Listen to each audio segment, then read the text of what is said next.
Boa noite, começa agora mais um programa Histórias em Conexão. Eu sou Rafa Zimbaldi e hoje vamos compartilhar mais algumas boas e emocionantes histórias. E eu quero falar com você sobre desafios e vitórias que conquistamos no decorrer das nossas vidas. Vamos juntos nessa jornada? Histórias em Conexão começa agora!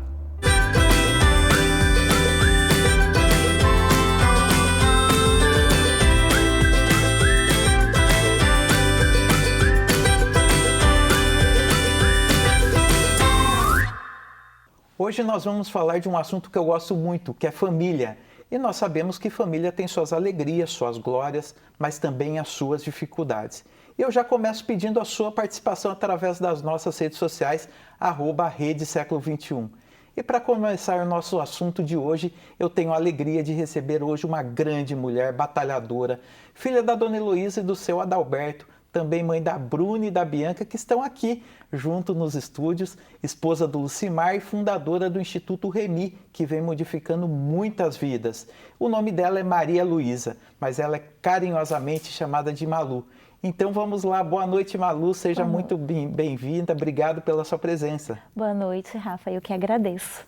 Malu, eu estava lendo um pouquinho da sua história, né, da história de vida. Você nasceu no Pernambuco, em Petrolina. Né? Como é que foi essa transformação de vida? E faz 15 anos que você está aqui na cidade de Campinas, mas conta um pouquinho da sua história na cidade de Petrolina. Isso, eu nasci em Petrolina, uma terra muito querida, que eu tenho muito orgulho de dizer que sou, né? O Nordeste, uma região linda, rica, encantadora, que quem não conheceu um dia precisa conhecer. E o que me trouxe de Petrolina para Campinas, em especial para São Paulo, foi oferecer qualidade de vida na ocasião para minha filha mais velha, a Bruna, né? Quando nós tivemos a chegada aí do diagnóstico da Bruna e nós nos vimos no meio de uma situação onde nós tínhamos que fazer uma escolha naquele momento, né? Já não era mais viver por nós, mas era viver para a Bruna, né, naquela ocasião. E aí decidimos vir para Campinas para oferecer tratamento de qualidade de vida. E aí na sequência chegou a Bianca e o que nos motivava a viver em Campinas, a morar em Campinas, em São Paulo, aumentou ainda mais, porque não era mais só uma, eram duas. Antes da Bruna nascer, você engravidou, você estava falando aqui nos bastidores que você não sabia, né? Quando você engravidou, você não tinha informação ainda de que estava grávida. Quando nós moramos por um tempo em Minas, e naquela ocasião meu marido estava fazendo a complementação do auxiliar para o técnico, e foi quando nós decidimos ir para Petrolina, porque lá a complementação era mais rápida. E naquela ocasião eu já estava grávida da Bruna, mas eu não sabia. E quando eu cheguei em Petrolina, passando muito mal por conta da viagem, foi que nós tivemos a certeza da chegada da Bruna. Entendi. E a Bruna nasceu lá em Petrolina? A Bruna nasceu em Petrolina. E como é que foi esse primeiro momento do nascimento dela, o diagnóstico que você ainda teve na maternidade? Como é que foi esse processo e qual foi o diagnóstico? Na verdade, nós não tivemos um diagnóstico na maternidade por parte dos profissionais. Quando a Bruna veio para mim, no pré-parto, a Bruna nasceu um mês antes da data prevista, né? E quando veio para mim, eu já de cara percebi que tinha alguma coisa diferente. A Bruna não abria os olhinhos na claridade, no escuro, se mirávamos luz, celular, ela acompanhava. E na claridade ela não abria. E eu comecei a questionar, né? E como o parto da Bruna foi um parto normal, por a norma do hospital, no dia seguinte eu só precisaria ficar 24 horas. Então no dia seguinte eu já teria alta, tanto eu como ela. E quando veio a alta no dia seguinte dela, eles fazem todo aquele exame de infravermelho, né? Que eles fazem do olhinho e tudo. E no exame estava tudo normal. E aí você, como mãe, já tinha identificado? Eu já tinha identificado aquilo. E aí eu falei, não, eu exijo que venha um profissional do hospital até aqui, no caso um pediatra, e que essa avaliação seja refeita, porque não é normal, ela não abre os olhos na claridade, Na luz, se você mira, ela acompanha, então não é normal. Ô Malu, e esse diagnóstico que você teve como mãe, né, não como os médicos que deram, foi devido à tua experiência, que você também tem baixa visão. Sim, sim, sim. E assim, quando eu fiquei grávida da Bruna, eu sabia que existia a possibilidade, sim, da minha filha vir com alguma deficiência, porque eu já tinha o diagnóstico de catarata congênita, né? E com a chegada da Bruna, foi que nós passamos a descobrir, por conta de toda a investigação genética da Bruna, que não, que tudo isso havia sido consequência de rubéola numa outra gravidez provável que a minha mãe teve, de um dos meus irmãos, e aquilo ficou, que passou para mim, que não desenvolveu 100% em mim, que terminou de desenvolver na Bruna. E aí você identificando isso, você até comentou que teve uma enfermeira lá dentro do hospital que fez algumas sugestões a você pela falta de atendimento médico ou de grandes hospitais e grandes tratamentos lá em Petrolina. Naquela ocasião, eu conversando muito com os profissionais ali dentro, e a Bruna nasceu no hospital municipal que tem na cidade, o Hospital Dom Malan, e naquela ocasião as enfermeiras falavam assim para mim, sai da cidade, procura um outro polo, mas até então não se tinha um diagnóstico fechado, né? Era uma suspeita minha, né? E aí quando a Bruna foi para sua primeira, quando concluiu a nossa alta, que veio um outro profissional, e aí esse outro profissional nos orientou a já sair direto com a Bruna e levar a Bruna no oftalmo, que era quem poderia fechar e dar um diagnóstico preciso. Eu fui para casa e a minha mãe foi direto do hospital na primeira consulta com a Bruna. E aí lá ele e descobriu... aí a doutora Alessandra Dantas, que foi a oftalmo que atendeu a Bruna, uma profissional assim incrível, alguém que por toda a minha vida eu vou sempre lembrar, porque foi uma pessoa que assim faz parte da nossa história, né?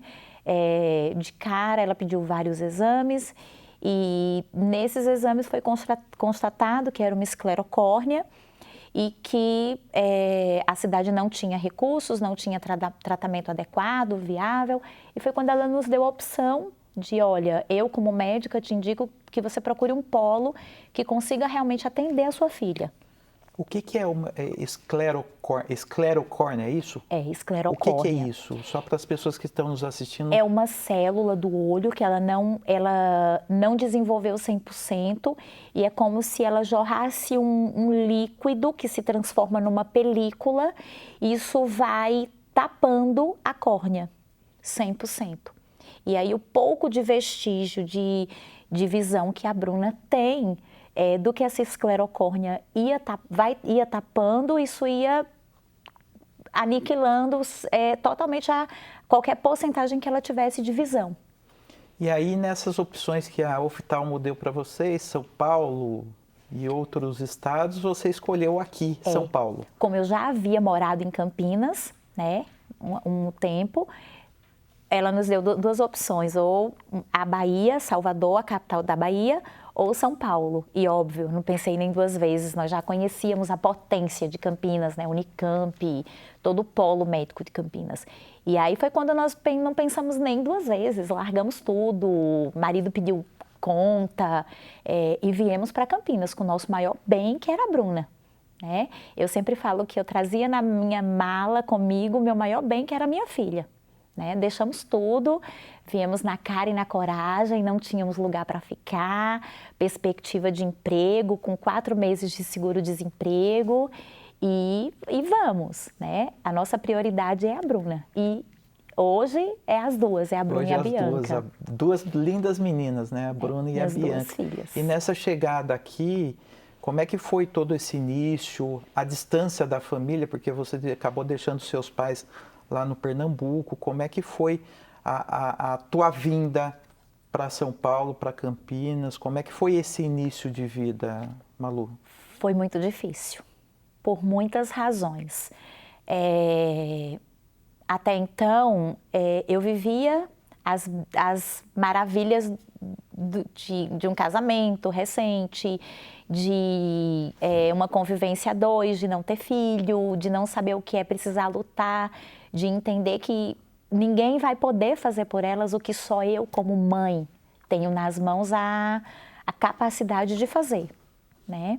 E eu estar num lugar enorme, aos olhos do tamanho da minha cidade, longe de família, sem parentes, sem amigos, um lugar novo, com muitas dificuldades, até a gente chegar no BOS, o Banco de Olhos, que é onde a Bruna hoje já é atendida. Que é aqui em Sorocaba. É em Sorocaba. Nós passamos por muitos lugares, nós tomamos muitas portas na cara, nós fomos enrolados por muitos profissionais do setor particular, que, óbvio, querem e precisam lucrar, né? E nesse desespero por lucrar, eles não colocam na balança que é uma mãe com uma primeira filha, mãe de primeira viagem, com um diagnóstico na mão, mas que cada um dizia uma coisa, né? E foi bem difícil, mas o mais difícil foi não ter a minha família, né? Eu venho de uma família que nós somos em 3 filhos, 2 homens e uma mulher. Eu a única filha mulher, a mais nova, a caçulinha. Se distanciando de todo mundo e assumindo essa grande responsabilidade. Isso, né? Longe da minha mãe, que sempre foi o elo maior da nossa casa, uma mulher extremamente, assim, guerreira, provedora, sabe, meu maior exemplo como mãe, como, sabe, assim, como alguém que que pode estar no chão, mas junta as forças que tem e se ergue, né? E do meu pai também, dos meus irmãos, da minha família. E assim, eu encontrei no povo de São Paulo. Eu venho de um lugar que as pessoas, Rafa, são muito amigas, né? Se você está no chão, todo mundo está no chão com você. Se você está feliz, se você conquistou algo, todo mundo vibra com a sua conquista. Não existe competição, não existe rivalidade. O nordestino é um povo muito, muito especial, né? O povo nordestino ele é receptivo, carinhoso, acolhedor, né? Exatamente. E aí, de repente, você se depara com uma cidade como Campinas, aonde as pessoas, tipo, cada uma vive sua vida. É um pouco mais seco, fria, mais dessa forma que você... Não digo mais seco, mas assim, a correria do dia a dia das pessoas, a rotina das pessoas são diferentes. Que então, é as pessoas uma correria acabam... diferente do Nordeste, Exatamente. né? Então, para mim, foi a parte mais difícil. Ô Malu, e aí toda essa história de vida com a Bruna, aí veio a Bianca. Aí veio a Bianquinha, a diferença delas é de 4 anos. Hoje a Bruna tem 15 e a Bianca tem 11. 11 anos. E aí a Bruna passou por 5 cirurgias no mesmo olho, que era o olho que ela respondia mais, e foi o olho que eles resolveram investir, né, quando nós chegamos no BOS. E a Bruna passou por 4 transplantes, 3 transplantes. Após os 3 transplantes, ela apresentou uma úlcera, que é algo normal, aí precisou fazer uma raspagem, que foi na 4ª cirurgia, no processo entre a 3ª e a última, que foi a 5ª cirurgia. E aí essa última foi a mais delicada, uma cirurgia de quase 6 horas, e aí a Bruna já na fila, esperando sua vez, aquilo tudo, e aí no meio disso tudo eu recebo a notícia: você está grávida, mais uma menina, a Bianca. Que bênção. Que naquela ocasião não era esperado, por não ser o tempo, por conta... Foi um acidente. Por conta de tudo da situação que a gente vivia, Sim. né? A Bruna tá numa fila de espera, óbvio, eu tinha o desejo de ter outra filha, sim, né? Mas não era naquele momento. Programado para aquele momento. Me cuidava, enfim, mas era de Deus para a Bianca vir, né? E naquela ocasião, para mim foi difícil, porque eu sozinha, nós morávamos em Valinhos, e eu sempre fui a que tomei a frente para todas as coisas da Bruna, né? Das duas hoje, na verdade. E eu sempre fui muito de atitude, tem que fazer, vamos, nada deixa para amanhã, o que dá para fazer hoje é hoje e vamos embora. E naquela ocasião eu me vi de pés e mãos atadas, porque eu pensava, como que vai ser eu com recém-nascido, com uma filha operada, como que vai ser ir para o Boys com um barrigão, com uma na barriga e outra no braço, mas vamos, né? E fomos, e passamos por toda essa fase. E aí, 2 semanas depois que a Bruna fez a última cirurgia, do jeitinho que eu pedi para Deus, né? Eu falei, olha, espera sua irmã nascer, depois, sua irmã operar, depois você nasce e tá tudo bem, Você tá tudo certo. combinou com ela dentro da barriga. Eu fui com a Bruna para o centro cirúrgico para a última cirurgia em trabalho de parto, já com 2 dedos de dilatação, com dor, passando muito mal, mas eu chorava escondido e... Antes da cirurgia acontecer, eu dobrei o joelho no banheiro do vestiário. Me lembro como hoje, eu falei assim, olha, Deus, você veio comigo até aqui, você vai comigo até o final. E o que manteve de pé todo durante esse momento? O que te manteve de pé, Malu? Foi a fé. Primeiro, eu sempre tive muita fé em Deus. Eu creio num Deus que provê todas as coisas. Né? Um Deus que move montanhas, um Deus que muda realidades, um Deus que transforma histórias de diagnósticos, né? A história das minhas filhas é a prova viva disso, né? Não é o diagnóstico que define quem elas são, quem elas vão ser, que vai definir o futuro delas, por contrário. E a fé, a minha fé foi a minha maior, foi o que me moveu. E a força que a minha mãe, em especial, sempre me passou. A minha mãe sempre dizia assim para mim, quando você nasceu, nada na medicina era como é hoje. E eu sempre, meus pais sempre procuraram, dentro das condições que eles tinham, dentro do que eles poderiam me oferecer o melhor dos melhores. Então isso me motivava demais. Né? Quando, os dias difíceis, passei por muitas noites que a Bruna, ou já a Bruna grande, maiorzinha, e a Bianca bebê, difíceis, e que enquanto elas dormiam, eu dobrava o joelho e dizia, olha, Deus, não tá fácil, tá difícil, mas vamos comigo. Hoje eu tô chorando, amanhã é um novo dia, o sol nasce, e a realidade é outra, e vamos seguir. Você saiu do centro cirúrgico com a Bruna e com a Bianca na barriga. Saindo de lá, você praticamente já foi para a maternidade para ter a Bianca. A Bruna passou por uma cirurgia, a última cirurgia de 6 horas, era uma previsão de 3 a 4 horas. Foram 6 horas de cirurgia e eu na sala de espera, vendo tudo ali, com barrigão, já em trabalho de parto, e saí. E ainda fiquei 1 semana, quase 2 semanas em casa, e aí depois a Bianca veio. E a Bianca nasceu onde? Bianca nasceu na Santa Casa de Valinhos. Santa Casa de Valinhos. Nasceu com 42 semanas. E como é que foi esse processo? Porque a Bianca também tem baixa visão.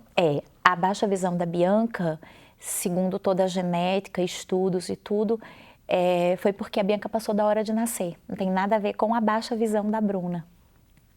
Incrível, né? Nossa! E eu sempre falo isso, né? Que você ter um filho com deficiência é propósito, é porque você vem com esse propósito. É um propósito que foi escolhido, definido para você, né? Você foi escolhida para isso. Porque muitas pessoas me perguntam assim, nossa, mas as duas têm deficiência e é baixa visão, né? A Bruna tem a baixa visão e é autista. E a Bianca tem baixa visão. E cada filho uma história e uma lição, cada filho uma história, cada uma com a sua característica, com o seu jeito, mas 2 bênçãos na minha vida.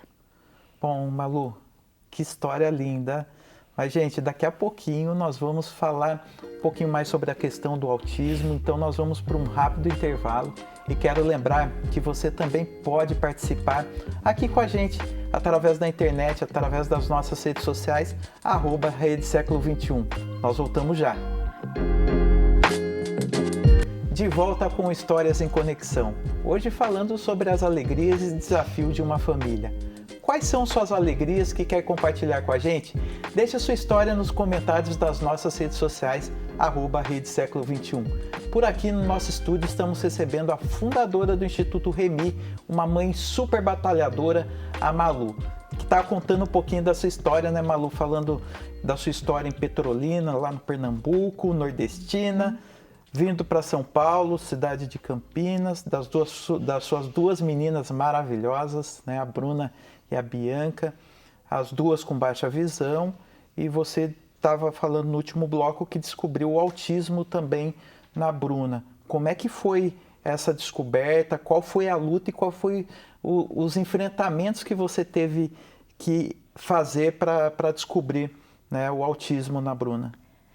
O autismo na Bruna, Rafa, chegou quando a Bruna estava mudando de escola. Na ocasião, a Bruna estava no primeiro ano. 7 anos, mais ou menos, 6, 7 7 anos, anos. isso, e foi para o segundo ano. As meninas sempre estudaram em escola da rede municipal, né? A gente sempre priorizou isso por conta... a gente sabe que a inclusão já é algo muito difícil no Brasil, né, de forma geral. E quando você opta por uma escola municipal ou estadual... Uma escola pública. Pública em si, as facilidades, os recursos, o que é oferecido é melhor, né, falando português claro.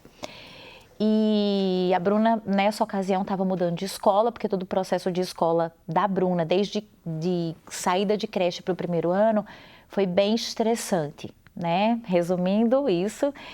E na ocasião a Bruna estava numa escola, nós pedimos por meio de ordem judicial a mudança de uma escola para outra, porque a outra era mais perto da minha casa. E até então nós tínhamos um diagnóstico da Bruna de hiperatividade. A Bruna era uma criança muito agitada, inquieta, que não focava, não ficava em classe quieta, sentada, não... Enfim, era uma criança bem agitada. Mas até então era uma hiperatividade. Mas isso era um diagnóstico da escola, dos próprios professores? Não. Diagnóstico de uma psiquiatra mesmo. Psiquiatra. Né? E eu sempre batia na tecla que não era hiperatividade, porque eu sempre fui uma mãe muito curiosa, né? Quando eu observava atitudes diferentes, movimentos diferentes no comportamento, eu pesquisava, eu buscava em internet, eu conversava com outros profissionais, eu sempre fui muito curiosa em tudo que se refere às minhas filhas, né? Desenvolvimento, tudo. E eu olhava para o comportamento da Bruna e eu pegava outras histórias de crianças, pessoas com autismo, e eu via a minha filha naquelas outras pessoas. Você já tinha no seu coração a desconfiança de que ela tinha autismo? Eu tinha a certeza que não era hiperatividade, que era autismo. Mas até então ela estava numa fase de escola que, assim, ela sempre... eu sempre digo que as minhas filhas sempre foram abençoadas de ter os melhores profissionais com elas, né? E ela sempre foi cercada de muito cuidado por parte dos profissionais, cuidador, professor de sala de recurso, tudo isso. Então, aquilo não aflorou, não gritava tanto. Mas quando ela foi para o segundo ano, para uma escola de período e tempo integral, uma outra realidade, uma escola duplamente maior do que a outra, aquilo expandiu, gritou muito. E na ocasião, uma amiga professora falou assim, Malu, vamos passar com a Bruna em um neuropediatra, em um outro médico? Porque até então os próprios profissionais que já acompanhavam desconfiavam que não era hiperatividade.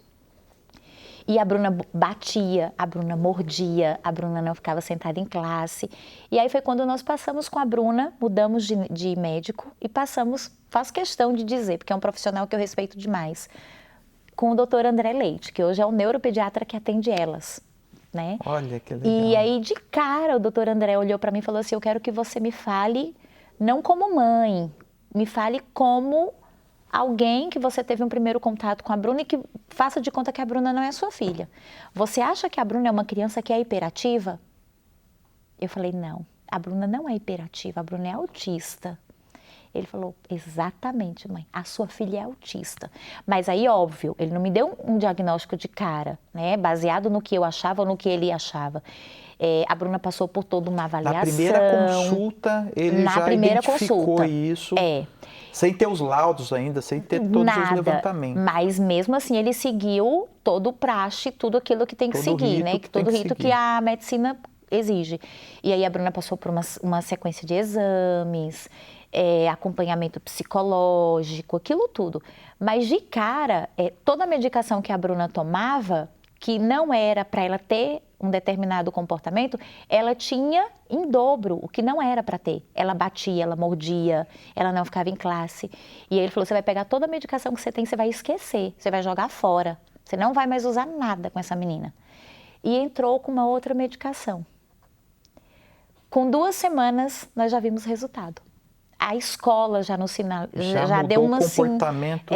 mudou radicalmente. A escola já sinalizou, porque foi uma fase tão agressiva na vida da Bruna que nós tínhamos reunião 2 vezes, 3 vezes na semana. Eu, sala de recurso, professores que acompanhavam, direção, envolvia todo mundo. Essa é a importância, né, de você ter o diagnóstico correto, né? Porque aí você sabe como lidar, né, não só com a criança naquele momento, mas também os professores, os profissionais, para lidar, a família como um todo, né? Muda toda a história, né? Toda estrutura familiar também, né, Malu? Muda toda a história e assim, nisso aí a gente vê a importância também de existir um diálogo, família, escola, de existir essa abertura, de existir esse espaço de escuta para ambos os lados, né? A família ter o espaço de escuta dela, de ouvir o profissional, mas o profissional também ter o espaço de escuta, de ouvir a família. Ô Malu, estava pensando aqui, o diagnóstico, muitas vezes as pessoas levam isso como uma sentença, mas não é, né? Pelo contrário, é você saber lidar com tudo aquilo, né? E dar um norte, dar um direcionamento a você, a família como um todo, aos outros profissionais, à escola, né? Então, eu sei que às vezes a mãe, o pai, a ter um laudo como esse, traz o luto consigo, né? Mas isso é tão importante que dá um norte a toda a família e aos profissionais que cercam aquela criança, né? Eu sempre digo isso porque eu convivo com muitas mães e eu sempre falo que assim, o luto, o diagnóstico, ele vem para cada família de um jeito, né? Cada família recebe ou encara de uma forma, né? Algumas mães, algumas famílias buscam forças aonde não tem para não viver naquele luto eternamente, algumas muitas vezes não por opção, mas por a condição que se encontram, não conseguem sair daquilo nunca, né? Algumas pegam as dificuldades, juntam força e saem, né? Mas para cada um o diagnóstico luto vem de um jeito. E que foi o seu caso, né? Você foi buscar forças muitas vezes onde não tinha, né? Então, toda essa experiência de vida. E aí eu queria que você falasse, né? Vamos entrar um pouquinho na REMI, que é Rede de Mães Inclusivas. Isso. Como é que nasceu essa ideia? Onde você achou forças para colocar o Instituto em prática? A REMI, Rafa, eu falo que a REMI é meu terceiro filho, né? A história da REMI é uma história muito linda, onde eu tenho muito orgulho de contar, né? Porque não é só a minha história que está ali na REMI, não é só a minha luta por inclusão para as minhas filhas, não é só um legado que eu quero deixar para as próximas gerações, mas é um legado que vai ficar para os filhos dos filhos das mães que fazem parte da REMI, né? Que vai ficar para as próximas gerações.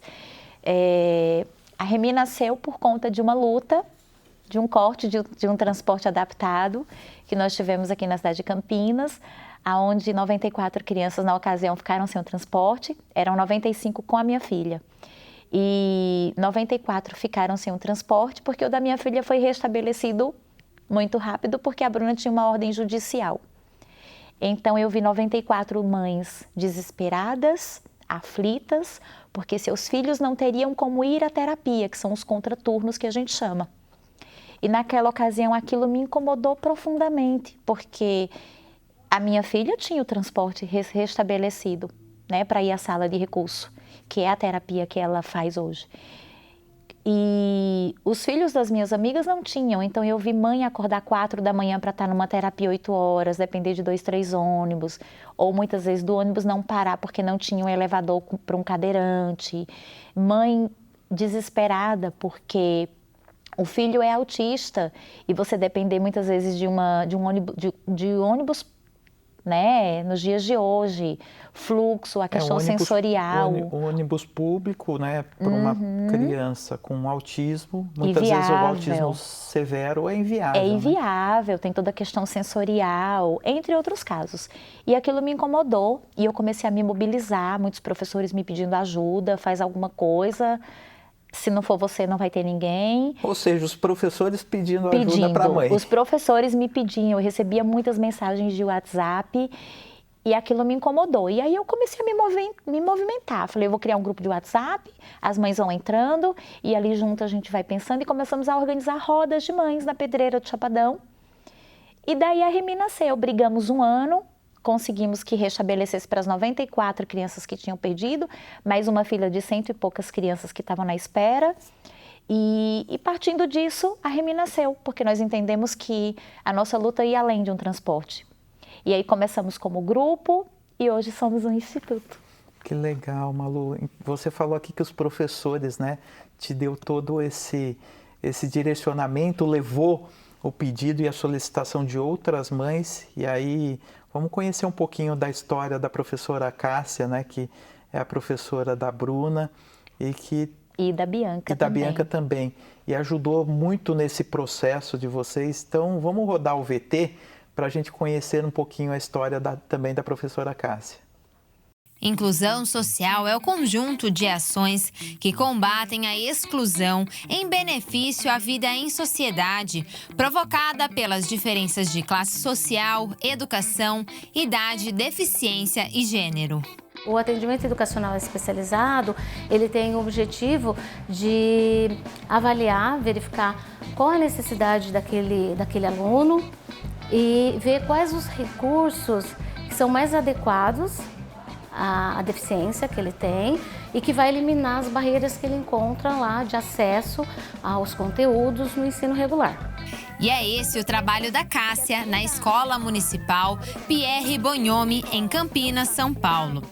Com a sua ajuda, alunos com necessidades especiais aprendem a usar recursos que auxiliam na vida escolar, profissional e pessoal. Às vezes as pessoas me perguntam, Cássia, você tem aí na sua sala um teclado em braille?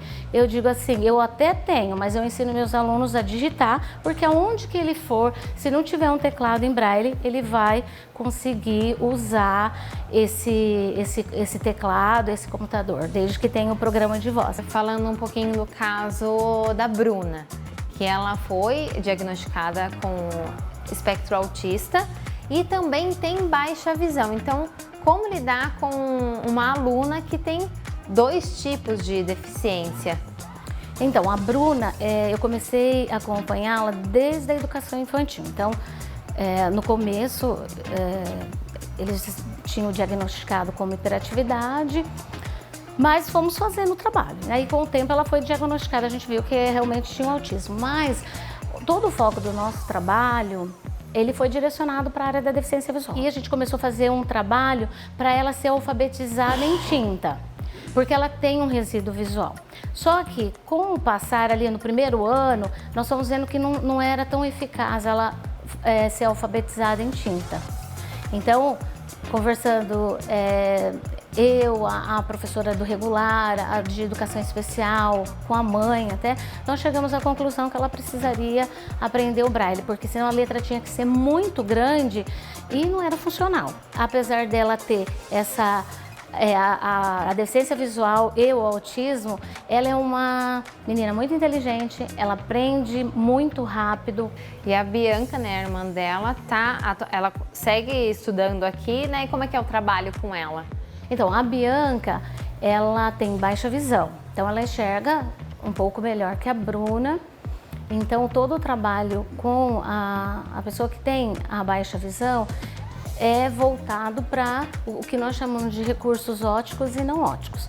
Os recursos ópticos é que envolve lente e também usar aquilo que a gente chama de não óptico, que é os recursos que não envolvem lentes. Então, um aluno que tem baixa visão, ele vai precisar de um caderno de pauta ampliada, que é o que a Bianca usa.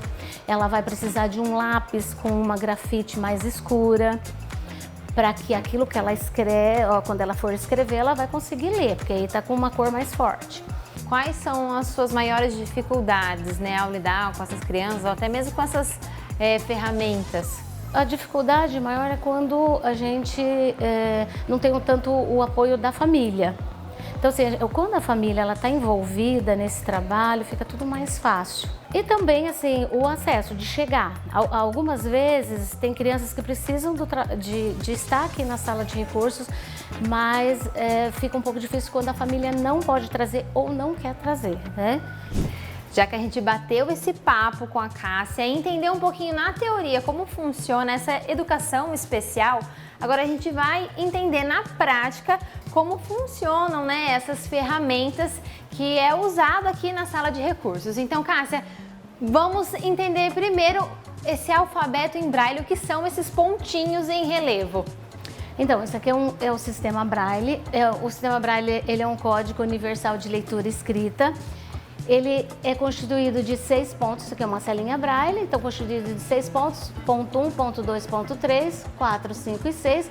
E essa combinação desses pontos dá todo o alfabeto, dá letras acentuadas, dá pontuação. É possível escrever matemática, física, química. A linha Braille também, elas têm a tecla 1, 2, 3, 4, 5 e 6, né? Aqui é para fazer letra maiúscula e para apagar, e aqui para fazer sinal de número. Então, conforme eu vou escrevendo aqui, vai sair em braille aqui para o aluno, e lá no computador também já vai sair a escrita. Então, eu vou mostrar para vocês a impressora Braille. Tem um programa que chama, a gente usa mais o Braille Fácil. O programa do Braille Fácil está no computador, você coloca o texto ali e manda para impressão aqui. Hoje a gente conseguiu aprender, visualizar um pouquinho melhor como essas crianças conseguem, né, ser educadas, aprender, porque a gente sempre fala que o processo de educação, de alfabetização, é um trabalho muito delicado, né? E aí, então precisa, né, ter nessas escolas para as crianças que têm essa necessidade, né, essa deficiência, né, porque também é muito importante essa inclusão. Isso, sim. Acho que assim, tendo os recursos, as crianças tendo recursos lá, né, por exemplo, quando tem você está nesse processo de alfabetização, ele tendo recurso na escola também, e tendo essa parceria entre sala de recursos, professor de regular, do professor de educação especial que atua lá, a gente consegue fazer um trabalho bem legal e as crianças aprendem. E que maneira mais bonita de unirmos as histórias, não é? Então, como é que foi essa história toda da Cássia, da professora Cássia? Como é que foi esse tratamento correto que a professora teve com a Bruna, que dá aula para ela até hoje, é isso? Não, a Cássia foi a primeira professora, a primeira e a desde sempre, né? Professora de educação especial de sala de recursos da Bruna. A Cássia recebeu a Bruna pequenininha, né, na sua sala.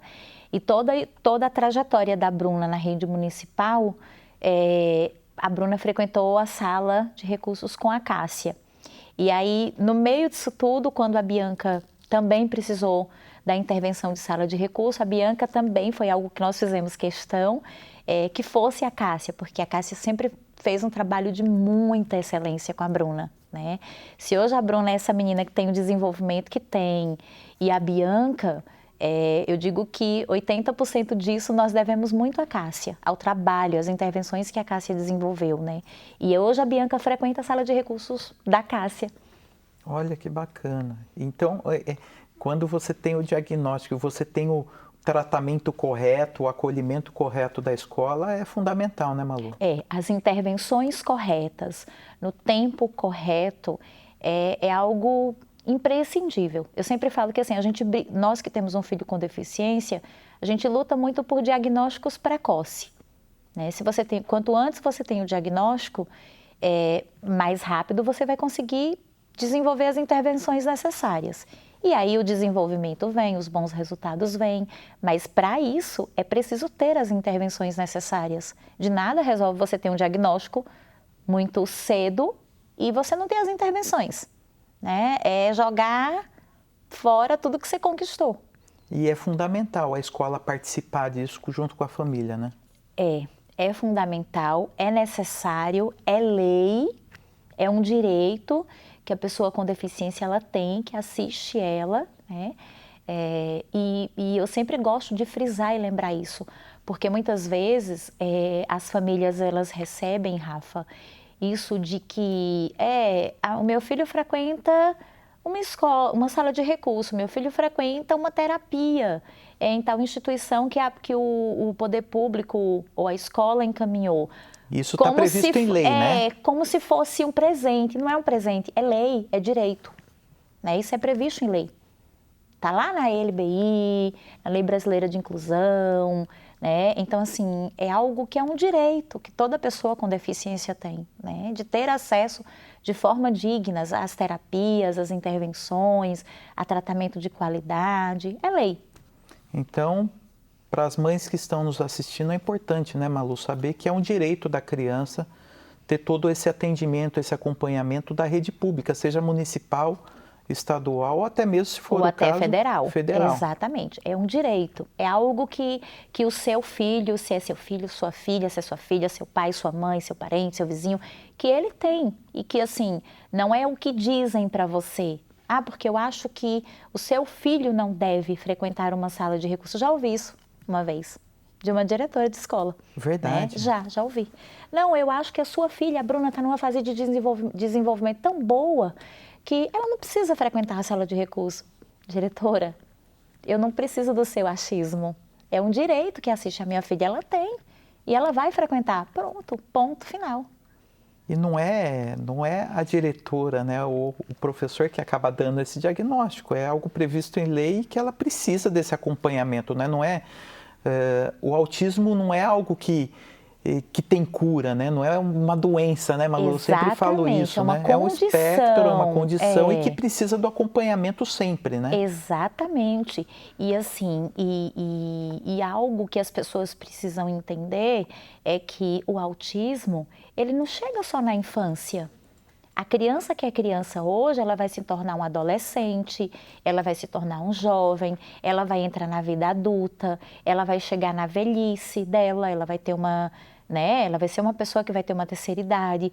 Então, precisa se lembrar e precisa se priorizar intervenções olhando para todas essas etapas. Por isso que é importante, né, Malu?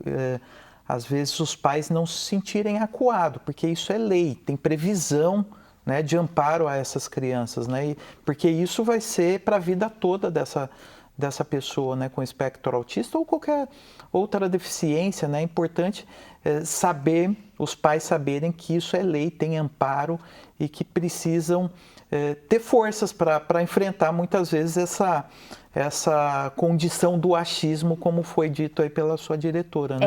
É importante e assim, só fazendo uma correção, tá? A diretora que fez esse comentário foi uma diretora de uma escola que as meninas nem estão mais. Hoje a escola que as meninas estão, graças a Deus, nós não passamos por isso, né? São muito sensíveis à causa, à necessidade, à inclusão, são abertas demais. E a escola estadual, tá? Acho que é importante a gente colocar isso, porque no estado de São Paulo cria-se muito mito que só as escolas municipais que oferecem inclusão. De jeito nenhum. No estado de São Paulo, as escolas vêm dando um espetáculo, um show no que diz respeito à inclusão. Que bom, Malu. Então a gente precisa, honrar realmente quem vem fazendo, né, um bom trabalho. E sobre essa questão que você colocou dos pais, né, é algo que é um movimento que vem crescendo e que hoje eu percebo, né, a gente tem aí alguns contatos, eu faço parte da Frente Parlamentar da Pessoa com Deficiência a nível federal, como mãe, como segmento sociedade civil, instituição também, e hoje a gente percebe que assim, esse movimento e esse avanço dos pais entenderem que existe uma Constituição, que os filhos têm direito, que é um direito do seu filho, não é porque você quer ou você deixa de querer.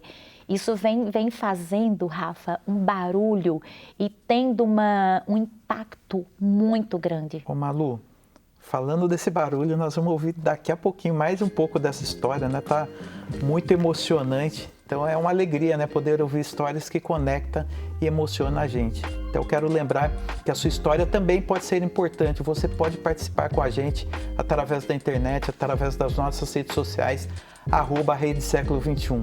Nós voltamos já. de volta com Histórias em Conexão, hoje contando a história bonita, a história da Malu, das suas filhas, a Bruna, a Bianca, e também do Instituto Remi, Rede de Mães Inclusivas. Mas eu também quero ouvir a sua história de casa. Deixa aqui nos comentários nas nossas redes sociais, @Rede Século XXI. Bom, Malu, depois de uma história tão bonita, uma nordestina vindo para Campinas, para São Paulo, enfrentando uma história aí muito especial das suas filhas, tanto da Bruna quanto da Bianca, do Instituto Remi. Você no bloco anterior estava falando que você está fazendo parte de um bloco parlamentar, de uma frente parlamentar lá em Brasília, sobre essa questão da inclusão. Conta um pouquinho disso para a gente. A frente parlamentar, ela teve início agora recentemente, pegando aí mandatos de novos deputados, né? E tem como sua idealizadora a deputada Amália Barros, que é uma pessoa com deficiência, e nessa frente parlamentar tem uma participação assim maciça, né, de pais, mães, pessoas com deficiência, instituições que têm um trabalho realmente relevante, sério, focado, comprometido com inclusão, né?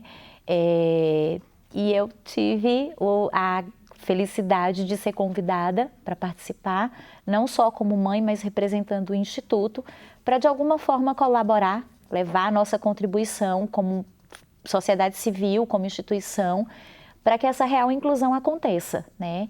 E é algo muito bacana porque tem a ver com isso que a gente estava falando, né?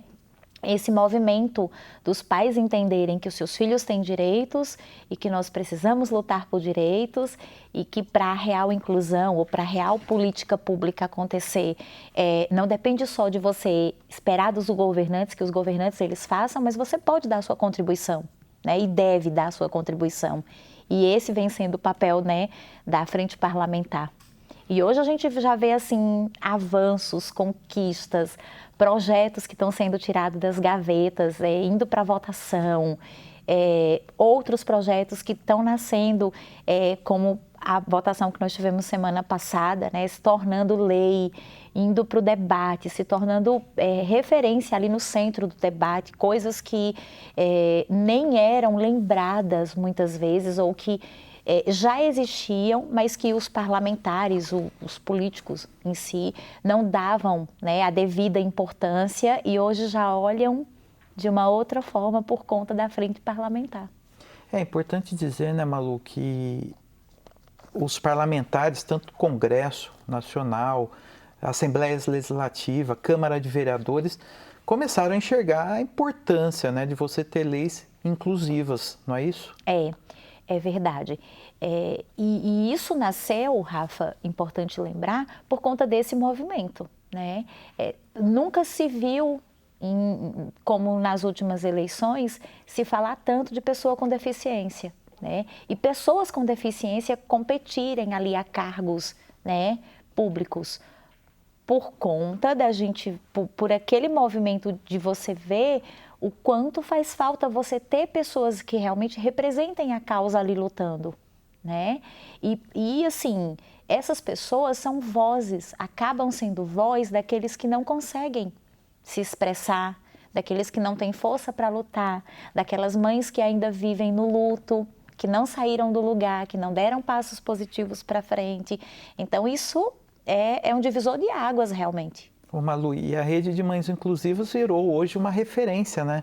Hoje muitas pessoas, né, do poder público e mães procuram o Instituto Remi, procuram a Malu para ter mais informações.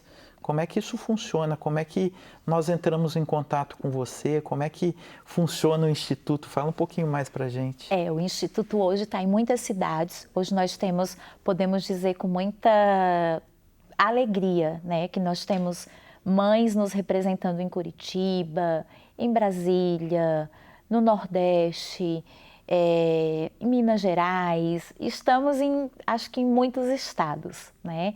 E hoje a nossa maior função, o nosso maior carro-chefe, a nossa missão, na verdade, quanto Instituto, é trabalhar essa questão do acolhimento a essas famílias, é dar voz a essas famílias. E como nós podemos dar voz?